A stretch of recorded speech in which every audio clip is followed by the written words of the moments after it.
it's huge, man. Cool, bro. So Jahvy, man, what's going on? Congratulations on the success Yeah, of the album. You know, I know you got 2 singles on there which are doing very well. Hostage, in particular, I think people are loving that, man. Tell us about Hostage. yeah. I mean, it's a great track. I made the beat a few weeks ago, I think, um, earlier in the year. I just sent it to Alkaline, and naturally he just did his thing. I expected it to be a huge track, just based off the feeling that I got while even when I was making the beat. When I started the chord progressions, I knew it had a sound that we could get something from. So I always thought that it would have done well, regardless of what Alkaline wrote on it. At first, I was a bit curious of the type of lyrics that he would have gone. It seemed like it would have been more like a reality type thing. So when he went the girl song now, that was it was surprising and hugely impressive. Yeah, man. And you got the Hostage challenge going on Instagram as well, which is going crazy, Yeah, man. I'm sure. The creativity of some of those videos, man, is crazy. But I want to talk about your work with Alkaline and stuff a bit more, like in a little bit. But first, I want to sort of take it back to the beginning, really, of your musical journey. So, how did you first get into music? Because it was through your dad, is that right? Yeah. Earlier I started out doing self-taught, back home in my community in Linstead. And after going through high school, I had a passion for just the experiences that I had playing music at home with my brothers and my dad. And in high school, the last part of high school, I got an opportunity to start playing what you'd say professionally in terms of being schooled for it. My music teacher at the time, Mr. Poyle from Charlie Mount, he gave me the opportunity to be a part of the band. So I fell in love with it. I mean, I was always in love with it, but there was a drive now to take it to another level after high school. So I enrolled in Enda Manley, the School of Music, and I started my bachelor's there in music education and performing arts as a piano major. I just felt like, I was having so much fun with it in college. I loved it. We started a band in high school with a couple of friends of mine, and we toured with a few artists and stuff. But financial constraints, after a couple of years, I had to drop out of college, and I never wanted to disappoint my parents, as I've always said in interviews. I felt like that was the key motivating factor in terms of trying to stay in the atmosphere of music. So I was just searching, trying to be resourceful for ways in where I could still connect to the industry and stuff like that. And I realized that I could make beats, like naturally. I was at a friend's house one day, and he had a laptop there, and I was introduced to the program called Logic, and I just messed around, and I made a beat, and I just the idea of music production, I fell in love with it. Each day it just seems like a new passion. Whenever you create a beat, it is almost like you feel each time you make a beat, for me, it feels like the starting of the journey. There's so much endless possibilities that go through your mind when you hear the sounds of, where this could be could really go. So how old were you at that stage? I was about 17 probably. Mm-hmm. That long time ago. And then after just going to studios and reaching out to a lot of artists and stuff like that, I got the opportunity to write and produce a single for Bugle. That track was entitled "Don't Give Up," and that was my first very, very first project as a music producer and a songwriter in the industry. Mm-hmm. So you were making these beats. You were going around trying to find artists to voice on these beats. Is that right? So you were you just going from studio to studio, or how were you getting yourself about? Yeah, but the culture of dancehall, people can tell you, those in it knows that it's a very, it's a hard industry to break into, especially as a young producer. Nobody will quite often just get up and just give you opportunity like that. I mean, it does happen from time to time. But for most scenarios, you really have to put in like a lot of work and a lot of networking and just try to see, you know, what chemistry fits you best, the type of artist that kind of gel with what you're trying to accomplish and your sound and stuff like that. So for me, it was just trying to find out, you know, how I could make great music. I always wanted to be an iconic individual in the industry in terms of it was not necessarily about the money or the fame or stuff like that, but about years from now when those who are here are reflecting back on the music that was in my time. You know, there was something there that I am a part of it. So I'd like to imagine that I would love for the references to be exceptional references. So that is always it for me. You know, I want to be known as one of the producers that puts out great work and quality music. So you managed to connect with Bugle. What was that encounter like? Like, how did you first approach Bugle, like with the rhythm? Bugle is a really good artist and songwriter. And at the time, I was just I met him at studios. He was always working, and you know, I can remember. Funny enough, I was walking home to where I was staying. I was staying at a friend's house. I was about 18. I don't think I've ever said this story before. I was walking home, and it was a completely depressing time in my life, to be honest with you. It was very, very depressing. I was out of college. I wasn't doing anything. I wasn't working. I wasn't making music. I was just going to studio searching for opportunities. And I remember I was walking on the streets and I was saying the lyrics in my head. And not saying that I was attempting to write music, but I was just saying, not every day I feel like my best. And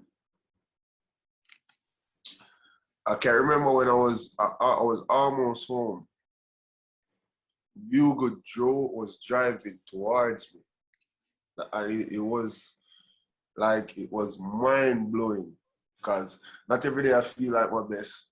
Sometimes I feel it was just depressing lyrics, and when I was writing the lyrics, I was saying to myself, "This sounds like something that Bugle would sing." Because I've met him before. I know what his music is like, and I've heard his stuff and his songs. He has great songs. So I was saying, you know, this sound like Bugle, and then funny enough, Bugle was approaching me and I was like flagging down the car and I said, yo, you know, I was just writing some lyrics in my head and I said to myself, it sounded like you. And him said, where did I say? And I was repeating the lyrics to him and him said, all right, finish up the song and send it to me. And in my head, I was like, you know, I wasn't taking it serious. I would say I was about 18 and a young producer at the time. But just my work ethic and the chance at an opportunity, I just link up one of my friends and I made the beat and I finished the song and I sent it to him and he loved it and we just did the project. That's crazy. And that was released on was that released on your own label, Tru Ambassador? Yeah, in 2012. So at that point, had you set up Tru Ambassador as a label or were you just Jahvy, you know, the producer? No, I've always highlighted my production company, different from me as a brand. I think the brand Jahvy just comes with maybe my fashion style and my sense and, you know, the link with Alkaline and the popularity from that. But the production company, Tru Ambassador, is like a whole different thing with my younger brother Wheat there and Falcon and all of the persons in my team who really helped me to make all of this possible, you know. So from the get-go, it's always been Tru Ambassador. So when you started Tru Ambassador, was it like an official thing, or was it just like an unofficial name that you gave the thing? It wasn't official, to be honest. But over the years, you know, as we grew and became businessmen, separate apart from music, you know, we did all of the formalities. But it's always represented how I felt about myself, being someone special, highly accredited, and I felt like being a Tru ambassador, it represented who I wanted to be, even if it wasn't who I was at the time when I created the name. I felt like that was how I always wanted to be viewed. And it's just the name for me, you know, an ambassador. Trust, respect, unity. And me and my team, that's what we live by every day, you know. So you mentioned your little brother Weekday. What's his role as part of the label now? I mean, simply put, he's just a genius, you know. He does a lot of the background work in terms of mixing and mastering, and he builds beats like myself, just like Falcon. Falcon is my engineer. Most times I'm not available to be at the studio, you know, they'll be there to ensure that everything goes well. When I'm outside the country recording different artists, they're always here and ensuring that the label is taken care of musically.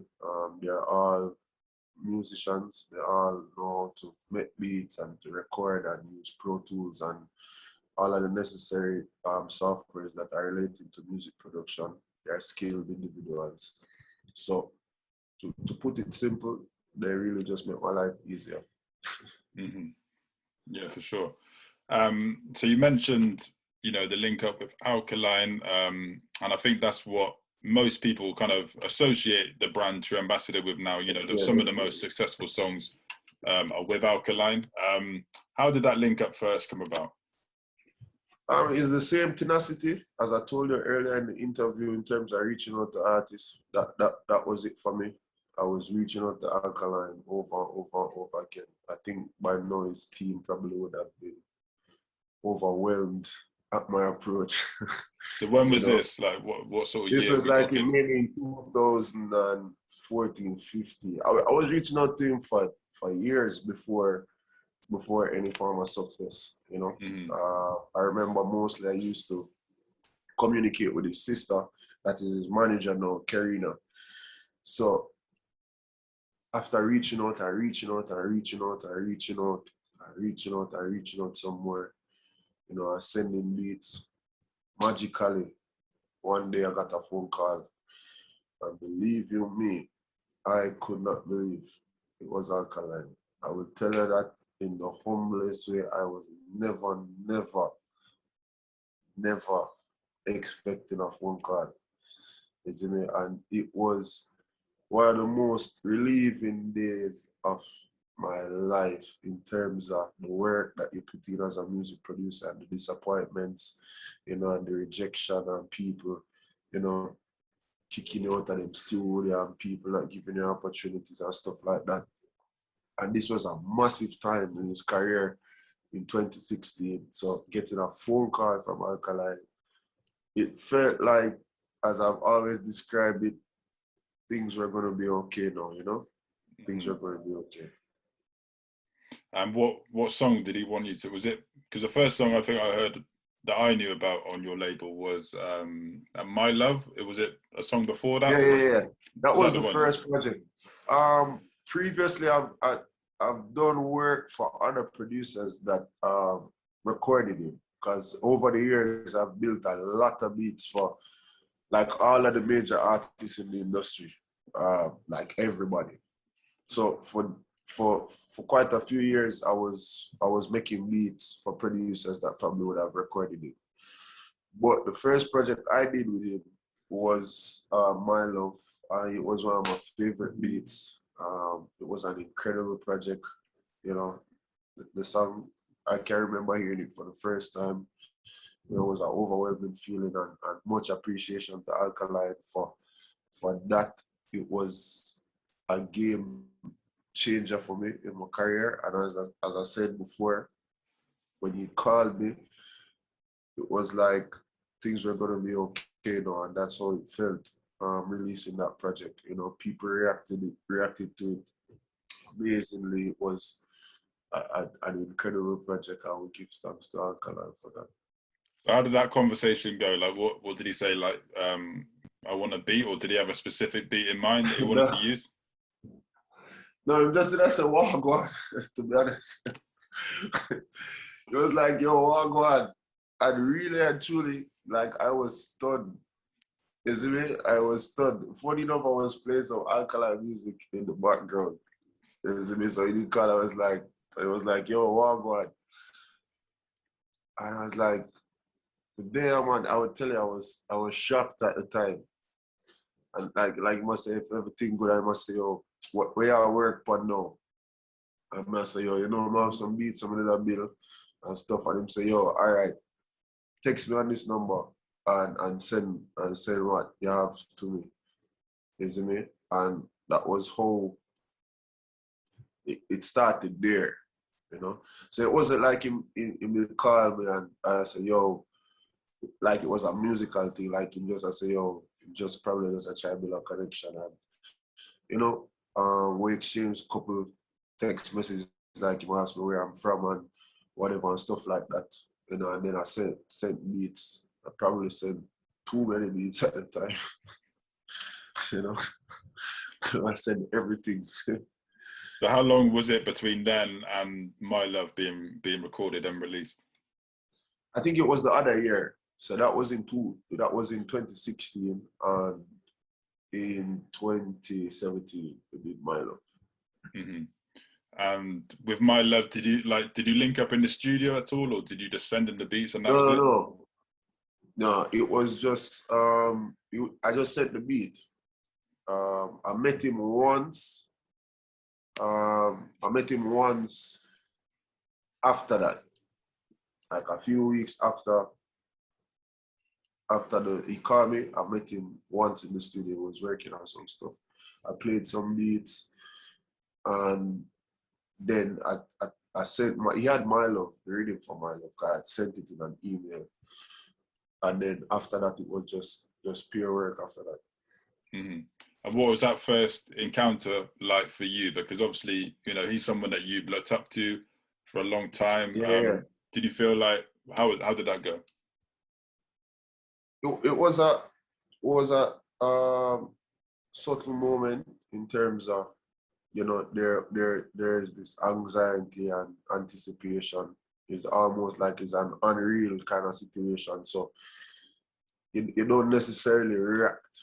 You know, I was there, I was just keeping it cool and just answering the questions that he was asking, you know, and, you know, he was asking what I was working on and playing some stuff. So, you know, he is a very elusive person in terms of image and communication and stuff like that. So there was not really much to say the first time I met him. You know, it was just playing some beats and just having, you know, soft conversations. Mm-hmm. And it seems that you two have got a bit of a chemistry going on in terms of your musical styles. Like you seem quite connected in that kind of sense. Yeah, I think it comes from creativity. I've always said that Alkaline is a very creative artist. If people get the opportunity to work with him, they will understand that he is a perfectionist in terms of his production. How Alkaline will spend like the entire session to get a line fixed, and it will not go out until the line is fixed. Like, seriously, bro. So for me, that works well. Being a musician, you know, as I said earlier in the interview as well, that production is one of my favorite, you know, one of my favorite things to do in terms of composing music and putting it together. So that's where the chemistry kind of aligns, because we both want it to sound a particular way, and we're both kind of, there's this thing that want you to get it the right way, you know. So it's not about recording a big name, so you just send them a rhythm and hope you get a song and you just put it out because of Alkaline, but trying to create masterpieces over time. He's a very melodic artist. I'm a piano player, so that there again, that does well for the chemistry, because it's almost second nature for me to play what he wants to hear, because he loves melodies and stuff like that. So that's just really it.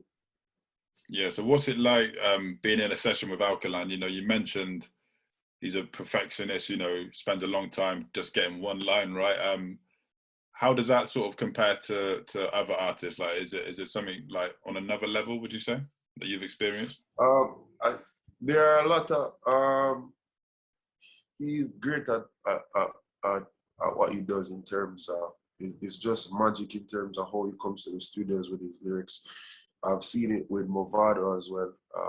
I got the opportunity to work with him a couple of times, and it's quite amazing how Mavado just goes into the studio and you play a beat, and I will not lie to you, within a minute of you playing that beat, Mavado will find something like astonishing.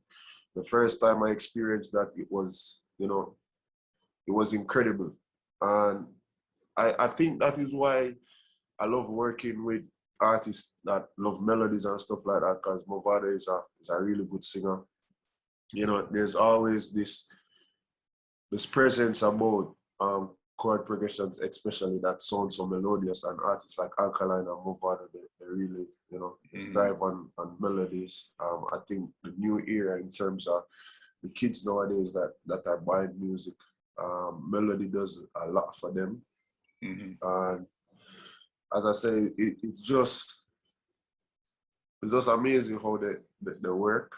You know, I've seen Alkaline do it multiple times in terms of, you send him a beat and he comes back and the lyrics is just fire, and you think it's fire, and him say one change something, and you couldn't believe that it would get any better. It just get 10 times better. I've seen him do it so many times. I remember recording him once, and he had some like wicked lyrics, and him say, "Oh, go and change it." So, you know, for just save the session and send him a bounce, and him come back and finish it. And I'm like, what? This is a hit, bro. Maybe you want to change the lyrics. But I'm not saying that to him. I'm saying that in my brain. I'm like, no, are you kidding me? And when him fall back at the studio, it was like impossible. It was times 10 better than what was there before. You know, so he's really a genius at what he does, you know, and he's really an impressive artist. And you know, you mentioned that melodic sound that you really love, and I think it's that sound that you said, you know, it appeals to the younger generation a bit more, perhaps, you know, than that sort of what people might call that classic dancehall sound, you know, with like the big pumping bass and, you know, the really sort of hard hitting drums. Like, do you feel like that kind of classic, more sort of, I don't know, authentic dancehall sound is possibly like dying out? Like, do you think there's a danger of that? I think each era changed to its own uniqueness. I think the era before us, they probably changed the sound a bit as compared to the artists that were there before. Because it's almost like the era with Mavado and stuff like that, where you had the Sing J kind of thing being introduced. Then producers automatically had to change um, the cadences for it to fit in terms of how the rhythms would sound. Because let's say, for example, Mavado melodies would sound more attractive with chord progressions that fit it as compared to just playing drum and bass, which was kind of a thing in one particular time. It was just dance or drum and bass. So I felt as if when the era changed, like each era brings like a sound in terms of the artists that are developed over time. So I wouldn't say that it's dying out, because in a lot of the music today, you can hear dancehall 20 years ago, 30 years ago, but it's just there with what the new generation wants to hear and what they relate to. And it has a lot to do with sonics and cadences and stuff like that. And also there is just the marketing and the business. Record labels will tell you that they will market what will make them money. So if the new sounds make them money, then they will quite easily adapt to the productions that will fuel sales and stuff like that. So big up the producer, them, you know, why help the song right now. So talking on that melodic sound, I think one song that really kind of summarizes, encapsulates that is Ocean Wave by Alkaline. Tell us about the making of that, because it was on the Soul Survivor rhythm, which you made last year. Quite easily one of my favorite songs in terms of just the content of it, stuff that Alkaline says in that song, Skinny Nigga with talent but never have no luck. That was me for years, for years and years trying to do music, be rejected by so many artists in the industry,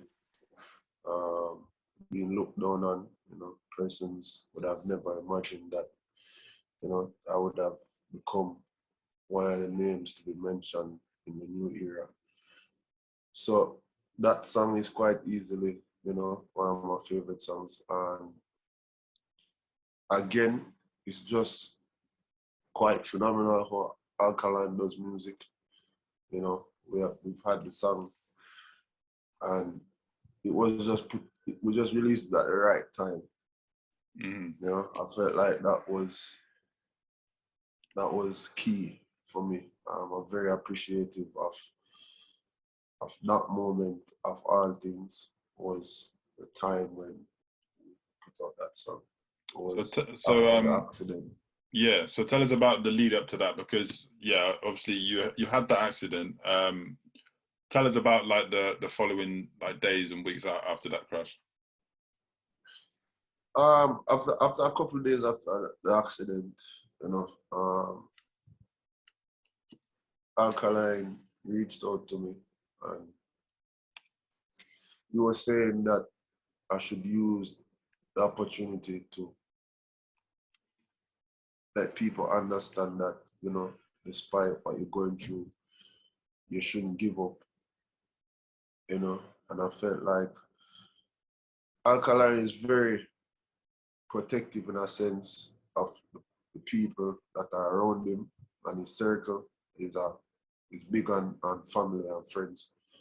So he has a lot of hate in the industry, and I felt like a producer closely linked to him being in an accident would have been like a laughing point for a lot of people, which it was, because we've heard stories that, when people in an accident, and it was like a meal ticket for them, so I guess it took a lot of strength for me for just push through that despite the injuries. I got serious injuries, especially in my face. Like I had a huge cut out to the surgery and stuff like that. So the days after that, as I said, Alkaline is an incredible artist. So when an artist like Alkaline tells you to make a beat, you're going to make it regardless. Even in a coma, you're going to make that beat. It's very elusive, so you're going to make that beat. And I just went into the studio and I started the chord progression and I had a drum pattern and stuff. And I sent it to him and he replied with two emojis and I was like, yo, fire. And I just went back a couple of days after. And, it took me some time to finish stuff. And it's not like I just went to the studio one day and just do because I had injuries, I had fractured hands and stuff like that. And I had the beat and I just spent time, I put the project together, I reached out to Cranium and Mavado, Javi and Star Captain. I just put an incredible project together and the storyline with the accident and stuff.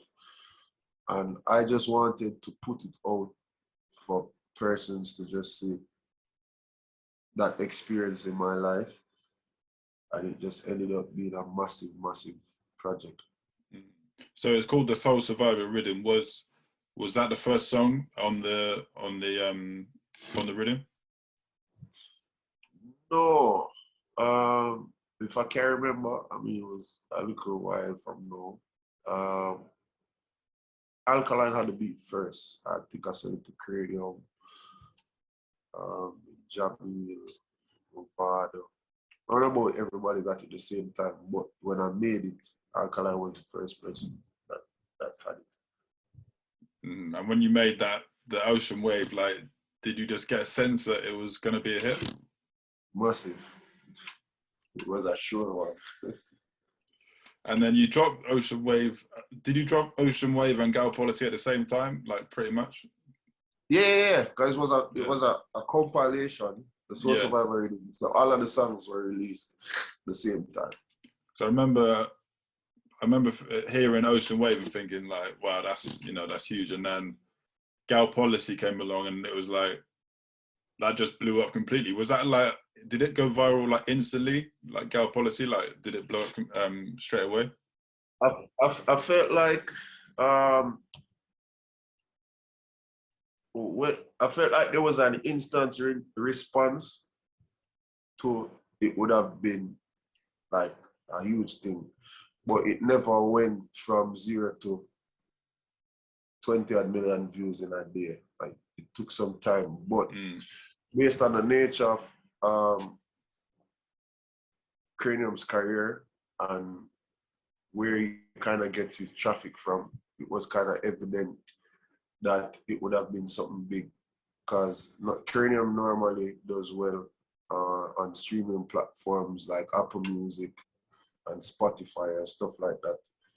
So the YouTube numbers was different this time around. So it almost it was evident that it was being recognized by a different set of people now, which would be the hardcore Jamaican audience that were big on YouTube. Not a lot of Jamaicans have Spotify and Apple Music and stuff like that.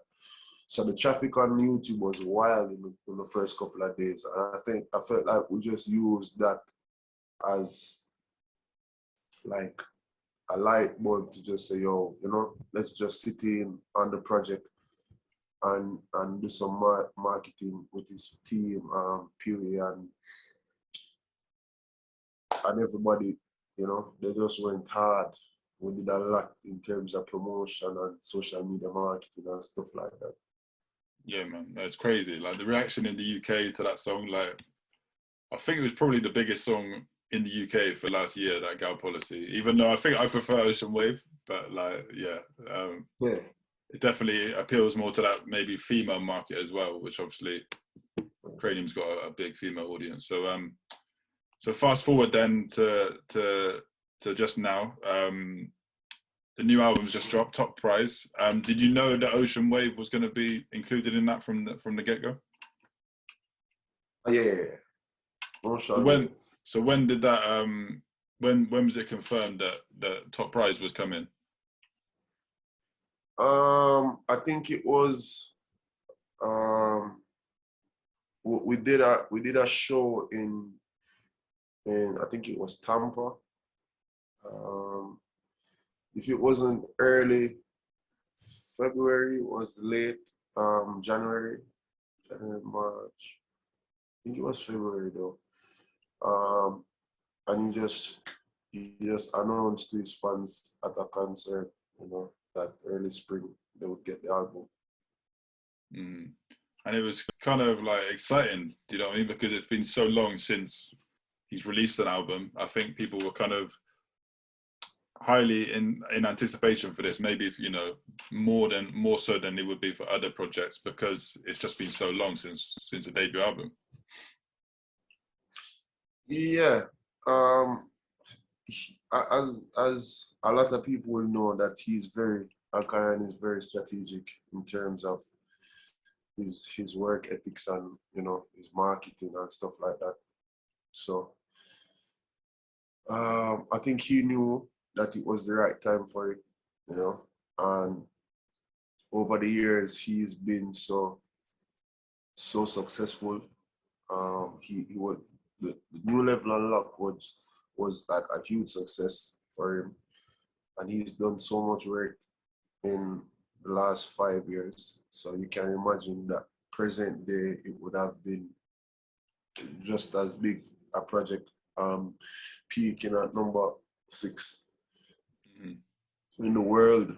I think is hugely impressive for dancehall, because dancehall has never been recognized with numbers in the world industry.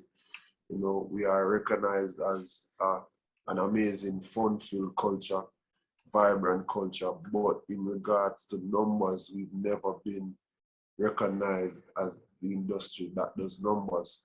So I think it was hugely, hugely impressive for Alkaline for a number 6 spot, because that is just telling you that a normal person goes on iTunes and they're scrolling through and them see them favorite artists, the normal artists like Migos and J. Cole and everybody that they're accustomed to. And they just see like a completely alienated name to them, Alkaline. You can imagine how good that is for the genre, and how many people would have just seen the name and just wonder why it's there, because they probably wouldn't know it before seeing it. So I just felt like that was huge for the industry, and congrats to him on the album, and as friends and producers, we're just here to see how best we can help him for continue to break the barriers. And do you feel like he's got enough credit for making those achievements and breaking those barriers? To him, it doesn't even matter. I think what I've learned from him over the years, that you kind of just focus on where you get your love from, and it keeps your sanity in check, where you're making music for people that are fond of your music.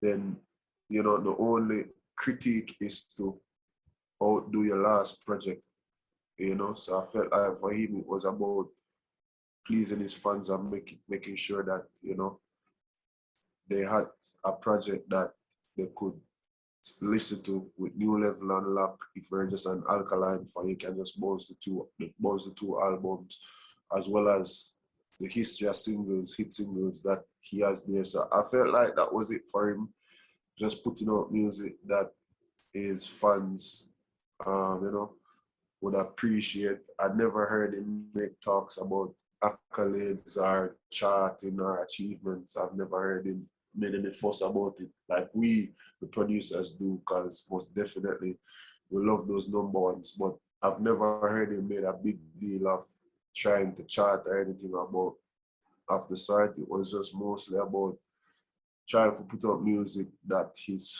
fans would love, and on the aspect of his management with his sister. For her, it was about the business moves in terms of sales and revenue and stuff that could put him in a better place as an artist financially. That's just it for them, for me. And it definitely seems like it's all about the art with him, like especially which is quite rare almost now, especially in dancehall. You know, it's there's so much pressure on artists to be getting these views, you know, hitting these big views and to be trending.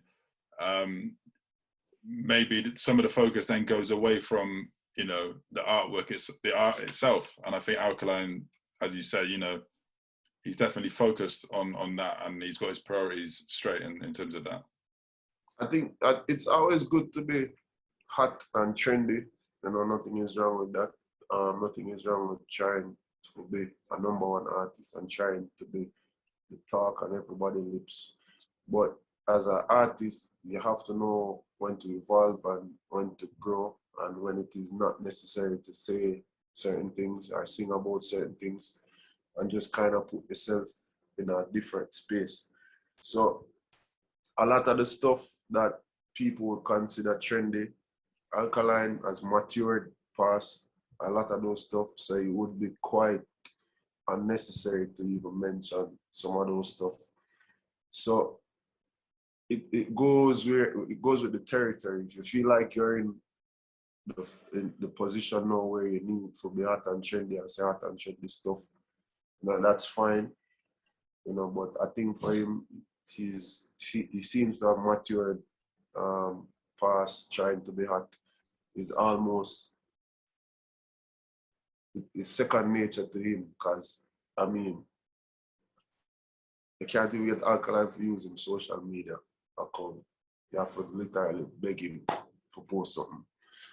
So him being hot is not important to him, because he knows he's the talk of the town. He know him as the artist everybody wants to see, and anything he do, it becomes news. You know, people literally use his name for get clicks and stuff like that. And he knows that. So I think it's kind of unnecessary to kind of try to emphasize that, or try to put too much attention and try to be that. Because I mean, when you post a picture now, it's everywhere in the next hour. So who's hotter than that? So he really just doesn't like social media, as far as you know, or like, is it part of his elusive kind of image that he doesn't like to be too visible? I don't know. I just don't see music much, to be honest. So that's crazy, man. We'd love for him to use it more. Yeah, I don't even think he posted. He didn't. The album was out. He didn't even post about it after it was out. I'm like, bro, that's incredible. Like, bro, this is some next level. Like, he has like about 800 followers now on Instagram. He has 1 million followers on Facebook. He has a huge Spotify listening as well, and he hasn't posted it, bro. I think that's part. It definitely adds to the whole, you know, the elusive image that, you know, that you mentioned earlier, which maybe just adds to that appeal to his fan base. To be honest, I don't know a lot, but I don't even think that's a strategy. I probably think that is just him, to be honest. I don't know, a lot of people think it's like a strategy where they probably try to strategize for the elusive and stuff. I think it's just him, to be honest. I've seen it firsthand, so I can tell us that it's not no strategy. That's just Alkaline, bro. So what's next for Tru Ambassador? And obviously you got the Hostage song that you're pushing now. What's next in the pipeline? Just more work. I was in the studio a couple of days ago finishing up something. But for now, it's about working the record, Hostage. I signed a new artist the other day called 452, so we've been doing a lot of work in the studio with him. He has a lot of hot tracks that people are going to love, as some music videos, you know. So it's the same script for a different day. Being in the studio, making beats, shooting music videos, coming up with merch ideas for fans and stuff like that, new website, stuff like that. All in all, it's just more work. Throughout the year, summer is coming up, so we're just getting started. I know that any other artists, you know, from Jamaica or abroad that you would like to link up with in particular? I think in time it will all make sense. It will all come together. I've always said that for me it's about just the chemistry and putting music together the right ways. It's never about names. I've always loved how Rihanna does music. I've always been a fan of how I see her try to emphasize details in terms of production style and stuff like that. You know, so it would be great to work with her one day. But for now, we'll just stick to the script, which is just putting in more work each and every day, and as time goes by, you know, we'll just take it one step at a time. Maybe you should write some Rihanna lyrics and walk down the street. Maybe she'll just come driving past. Definitely. Yeah. All right, bro. Well, Jahvy, it's been a pleasure, bro. Thank you for the interview, man, and congratulations once again on all the success and keep up the good work, man. No problem. Big up, bro.